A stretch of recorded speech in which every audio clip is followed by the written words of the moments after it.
नमस्कार साथियों। आज हम बात करेंगे कि जब हम टीचर बन जाते हैं या कोई भी सर्विस हमारे लगती है तो राजस्थान सरकार के नियमानुसार हमें 2 साल का प्रोबेशन पीरियड रहता है हमारा। तो उस प्रोबेशन पीरियड के अंदर हमें कौन कौन से अवकाश मिलते हैं, कौन कौन सी हमें लीव्स मिलती है, उस पर हम विस्तार से आज चर्चा करेंगे। तो देखिए आप लोग, हमारा आज का टॉपिक है राजस्थान सेवा नियम, यानी राजस्थान सेवा नियम परिवीक्षाधीन कार्मिकों के लिए। एक शिक्षक को अपनी नियुक्ति से लेकर के और जब तक रिटायरमेंट होगा तब तक संपूर्ण सेवा काल में कई कारणों से अपने कर्तव्यों पर उपस्थित रहने में असमर्थता की स्थिति का सामना करना पड़ता है। यानी पूरी सर्विस में हमें बहुत सारी असमर्थता आ जाती है जिस वजह से हमें रुकना पड़ता है। तो हमें कौन कौन सी छुट्टी हम ले सकते हैं उस पर चर्चा की गई है। उसे अपने अन्य दायित्वों के निर्वहन के लिए अवकाश की आवश्यकता पड़ती है।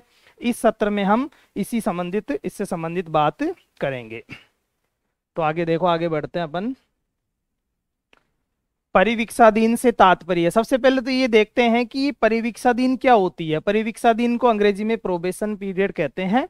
ये 2 साल का होता है। राजस्थान के सेवा नियम 1951 के नियम 730 के अनुसार परिवीक्षाधीन से तात्पर्य ऐसे कर्मचारी से हैं जो किसी सेवा अथवा संवर्ग से स्थायी रूप से एक रिक्त पद पर नियमित रूप से नियुक्त किया गया है। कहने का मतलब किसी पोस्ट पर उसे बिल्कुल परमानेंट नौकरी मिली है, लेकिन उसे 2 साल का प्रोबेशन पीरियड देखिए आप लोग निकालना पड़ता है। परिवीक्षाधीन प्रशिक्षणार्थी प्रोबेशन ट्रेनीज के लिए राजस्थान सेवा नियम 1951 के नियम 730A के अनुसार परिवीक्षाधीन प्रशिक्षणार्थी तात्पर्य उस व्यक्ति से जो सीधी भर्ती से रिक्त पद के विरुद्ध अथवा संवर्ग से स्थिर पारिश्रमिक 2 वर्ष और इसकी कालावधि में वृद्धि भी हो जाती है। वो कैसे होती है वो भी हम आगे इसमें चर्चा करेंगे।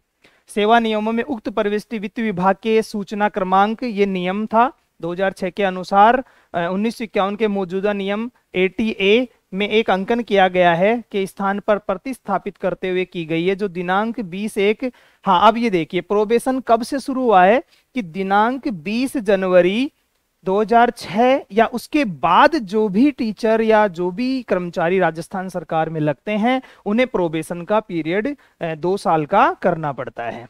इसकी कालावधि के बारे में भी बताया है कि भाई 2 साल तो इन्होंने कहा है ज्वाइनिंग की डेट से लेकर के 2 साल जिस ज्वाइनिंग डेट रही है उससे 1 दिन पहले तक, लेकिन ये आगे बढ़ भी सकता है। वो किस कंडीशन में बढ़ता है वो देखते हैं।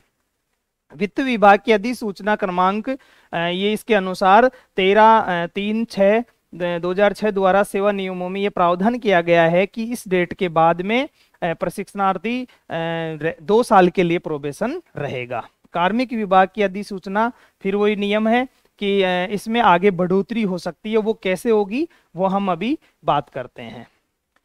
जब प्रोबेशन पीरियड हमारा रहेगा तो उसमें कह रहे हैं कि वेतन क्या होता है।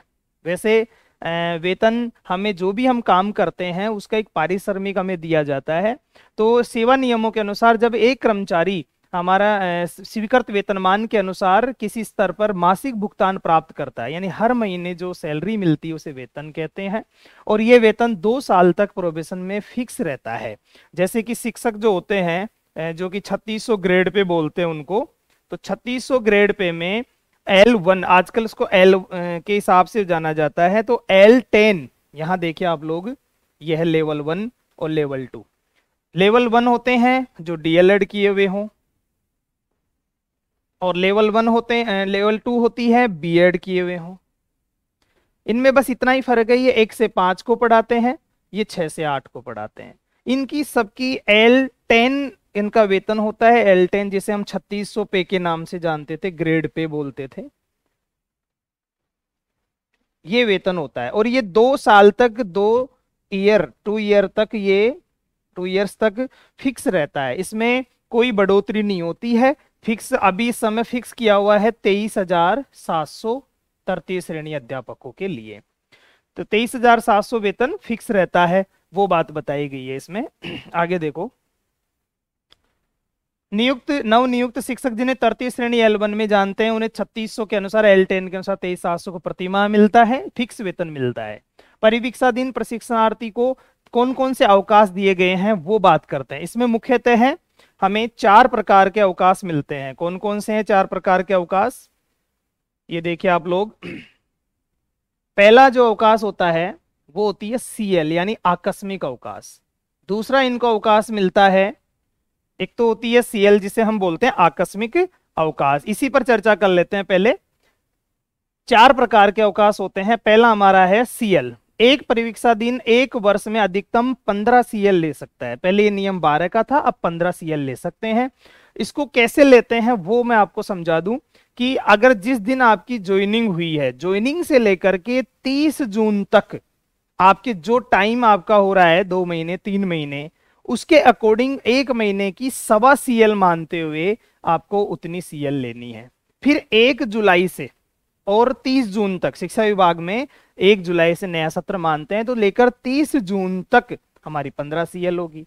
फिर 30 जून के बाद फिर अगले सत्र में 1 जुलाई से लेकर के और फिर अगली जो आपकी प्रोबेशन जिस दिन खत्म हो रहा है वहां तक कितने महीने हो रहे हैं, उसमें 1.25 सीएल के हिसाब से आकस्मिक अवकाश आपको दिए जाते हैं। यानी 15 दिन का आपको आकस्मिक सीएल अवकाश मिलेगा। अब इसके अलावा अगर आपको सीएल, देखिए आपको विस्तार से जो मैं बता रहा था वही चीज है कि 1 जुलाई से 30 जून तक की अवधि में सीएल दी जाती है, लेकिन परिवीक्षा दिन प्रशिक्षणार्थी के लिए नियुक्ति तिथि से 1 वर्ष पूर्ण होने तक की अवधि को एक सत्र माना जाता है। आकस्मिक अवकाश को मान्यता नहीं दी जाती है और यह किसी नियम के अधीन नहीं है, किंतु आकस्मिक अवकाश इस प्रकार नहीं दिया जाना चाहिए कि जिसके कारण निम्न विषयक नियमों से बचा जा सकते, जैसे वेतन एवं भत्ते की तारीख की संगणना, कार्यालय का प्रभार, अवकाश का आरंभ अंत और अवकाश से पुनः कार्य पर लौटना, अवकाश की अवधि कितने बढ़ा लेना कि नियमानुसार उसे स्वीकृत नहीं किया जा सके। कहने का मतलब है कि सीएल एक अधिकार नहीं है, हमारी ये जो छुट्टियां हैं वो अधिकार नहीं है, ये एक सुविधा है। तो ये हमें ऑनलाइन हमारे स्टाफ लॉगिन से हमें आवेदन करना पड़ता है सीएल के लिए भी, और फिर उसे हमारे संस्था प्रधान स्वीकृत करते हैं। हाँ, एक कंडीशन ये होती है कि अगर आपके कोई आकस्मिक आपने छुट्टी ली है, कोई अपने घर में या कहीं कोई बीमार है या कोई स्वर्गवासी हो जाते हैं, तो उनके लिए हमें ऑनलाइन करने की आवश्यकता नहीं है, वैसे भी हमारी सीएल स्वीकृत हो जाती है। आगे बढ़ते हैं। वेकेशन के क्रम में, यानी कि जब वेकेशन किसे कहते हैं, एक तो होता है हमारे विंटर वेकेशन यानी शीतकालीन, एक होता है मध्यावधि अवकाश यानी हमारे दीपावली के अवकाश, और एक होता है गर्मियों की छुट्टियां, उन्हें कहते हैं वेकेशन। तो वेकेशन के साथ में हमें सीएल नहीं मिलती। कहने का मतलब जैसे वेकेशन आपका खत्म हो रहा है तो उसके तुरंत बाद आपको ज्वाइन करना ही करना है, यानी हमें सीएल स्वीकृत नहीं होती। यानी हमारे जो वेकेशन का पीरियड उसके 1 दिन पहले या 1 दिन बाद में हमें ज्वाइनिंग यानी हमारे साइन स्कूल में हमें ज्वाइन करना ही करना है, वो कहा गया है सीएल के लिए।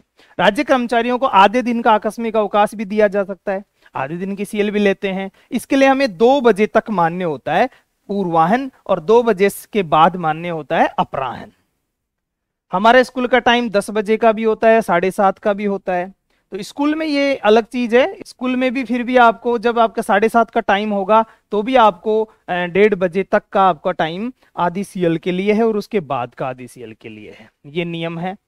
राज्य कर्मचारियों को अपना मुख्यालय जिला बिना अनुमति के नहीं छोड़ सकते। सीएल के टाइम भी हमें वहां पर कारण लिखना पड़ता है जब ऑनलाइन आवेदन देते हैं, और यह भी लिखना पड़ता है कि आप कहां पर मौजूद रहोगे जब सीएल पीरियड में, तो इसके लिए हम जिला छोड़ने के लिए हमें अनुमति नहीं होती है। आकस्मिक अवकाश के आवेदन में हमें अवकाशकालिक समय में रहने का पता अंकित करना बहुत जरूरी होता है, कहां पर है और अपना मोबाइल नंबर।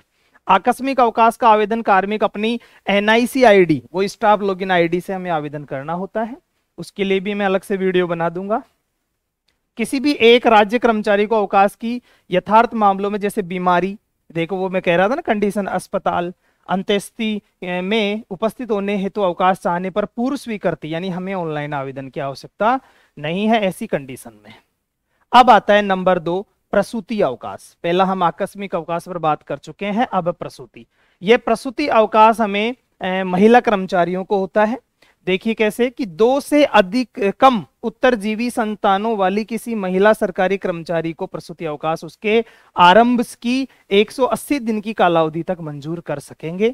यथापि यदि इनका 2 बार उपभोग करने के पश्चात अगर कोई संतान जीवित नहीं रहती है तो प्रसूति अवकाश एक बार और मंजूर किया जा सकता है, लेकिन उसका इंदराज हमारी सर्विस बुक में होगा। मैं समझाता हूं कैसे।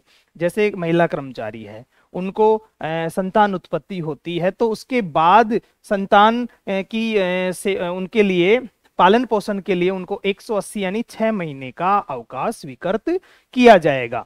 और जो अगर ये दो संतान के लिए है, यदि उन दो में से एक अगर संतान किसी कारणवश नहीं रह पाती है तो फिर हमें एक बार और अवकाश हमारे पीओ या डीडीओ स्वीकृत कर सकते हैं, तो उसके लिए फिर हमारा उसमें सर्विस बुक में एंट्री होती है।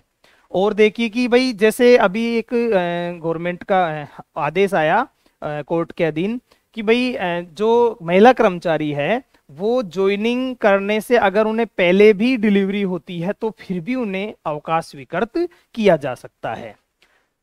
आगे है, यह अवकाश अन्य प्रकार के अवकाशों के साथ भी दिया जा सकता है। ये बिल्कुल सीएल मेडिकल उनके साथ भी ये अवकाश चलेगा।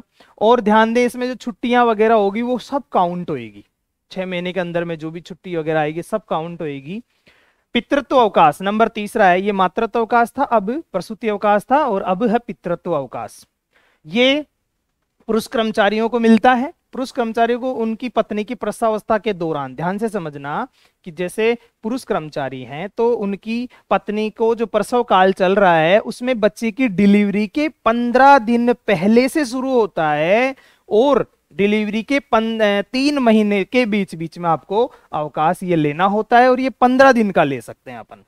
कैसे? जिस दिन डिलीवरी होती है उसके 15 दिन से शुरू होता है, आप ले सकते हो, और डिलीवरी से लेकर 3 महीने तक। यदि आपने 3 महीने के बीच में नहीं लिया, ध्यान से पढ़ लेना इसे, 2 बार स्वीकृत कर सकते हैं ये, और यह है कि 2 ही बच्चों के लिए 2 बार स्वीकृत होगा ही। और अगर आपने 3 महीने में नहीं लिया तो ये अवकाश रद्द माना जाएगा, आप इसे बाद में नहीं ले सकते।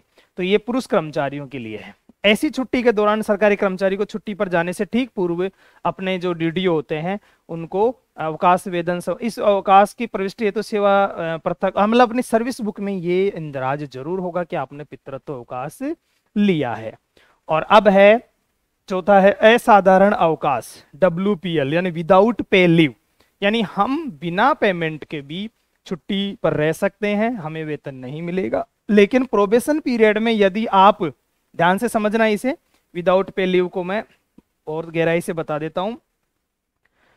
यदि आप लोग 29 डेज तक WPL पे हैं, कहने का मतलब कि विदाउट पे लीव अगर आप 29 दिन तक हैं पूरे 2 साल के पीरियड में, तो आपका प्रोबेशन आगे नहीं खिसकेगा। यदि आपने 30 दिन का कर लिया या इससे अधिक, कितना भी हो इससे अधिक, तो उतने दिन का, यानी 30 दिन या उससे ज्यादा आपने लिया है तो आपका प्रोबेशन उतने दिनों के लिए आगे बढ़ा हुआ माना जाएगा और आपको वेतन नहीं मिलेगा। अवेतनिक अवकाश आपने लिया ही है, ये हम पढ़ने के लिए, हमारा किसी कोर्स को पूरा करने के लिए लिया जाता है। देखो आप परिवीक्षाधीन प्रशिक्षणार्थी द्वारा परिवीक्षाधीन अवधि में 1 माह से अधिक अगर असाधारण अवकाश का उपभोग करता है तो जितने दिन आपने अवकाश लिया है 30+, तो उतने दिन का आपका प्रोबेशन आगे बढ़ता है। जब स्थायीकरण होता है तो आपका इतने दिन का प्रोबेशन आगे बढ़ जाता है। तो ये था हमारे प्रोबेशन में 4 प्रकार के अवकाश। पहला अवकाश हमने सीएल पर बात की, आकस्मिक। दूसरा हमने हमारे मातृत्व या उसे हम प्रसूति अवकाश बोलते हैं, सीएल हमारी 15 होती है 1 ईयर में। प्रसूति अवकाश हमारे 6 महीने के होते हैं यानी 180 दिन। और तीसरा अवकाश है पितृत्व अवकाश, इस पर चर्चा की हमने। पितृत्व अवकाश 15 दिन के होते हैं और ये हमें हमारे डिलीवरी के 15 दिन पहले से और लेकर के 3 महीने तक होता है। और अंतिम अवकाश है WPL विदाउट पे लीव। ये है अगर आप 30 दिन प्लस रहेंगे तो आपका प्रोबेशन बढ़ेगा। यदि आप 29 दिन में ही रहते हैं, 29 दिन का अगर आपने पूरे 2 साल के पीरियड में विदाउट पे लीव रहे हैं तो आपका अवकाश, आपका प्रोबेशन आगे नहीं बढ़ेगा। इसी प्रकार जब आपका स्थायीकरण हो जाएगा उसके बाद में कौन कौन से अवकाश होते हैं, कौन कौन सी छुट्टियां मिलती है, उस पर अगला एक वीडियो फिर बनाएंगे। जय हिंद, धन्यवाद।